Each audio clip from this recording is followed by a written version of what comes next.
श्री स्वामी समर्थ, श्री गुरुदेव दत्त। पंढरपूरला विठ्ठल आणि रुक्मिणीचे मंदिर वेगळे का आहेत हे तुम्हाला माहीत आहेत का? तर चला आज आपण आजच्या व्हिडिओमध्ये तेच पाहणार आहोत। पंढरपूरला आल्यावर वारकरी प्रथम चंद्रभागेत स्नान करतो।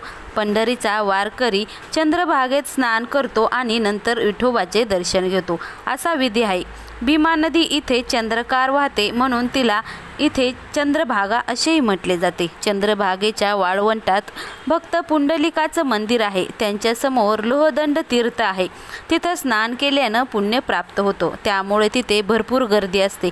वाळवंटात अनेक संतांच्या समाध्या आहेत। पुंडलिकाचं दर्शन करून महाद्वार घाटानं वारकरी महाद्वारात येतात। मंदिराच्या बाहेर संत चोखामेळ्याची समाधी आहे।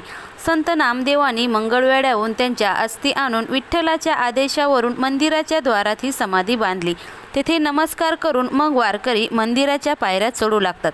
पहिल्या पायरीला नामदेव पायरी म्हणतात। इथे नामदेवाच्या घरातील 14 लोकांनी समाधी घेतल्याची कथा देखील सांगितली जाते। इथे संत नामदेवांचा पितळी मुखवटा आहे, त्याला नमस्कार करून मग भक्त पायऱ्या चढून मंदिराच्या सभा मंडपात हा प्रवेश करतात।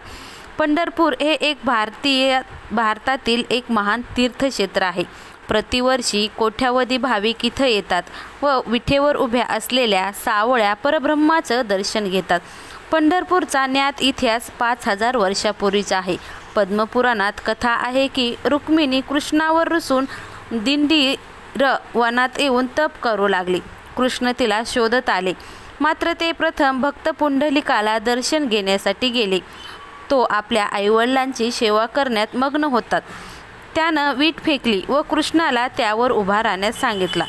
तो विठेवर उभा राहिला म्हणून कृष्णालाच विठ्ठल असे म्हणण्यात आले। दिंडीर वन म्हणजेच पंढरपूर। रुक्मिणी जिथं तप करत होती तिथंच ती उभी आहे, म्हणूनच विठ्ठल आणि रुक्मिणीचे मंदिर स्वतंत्र आहेत असं सांगण्यात येत आहे।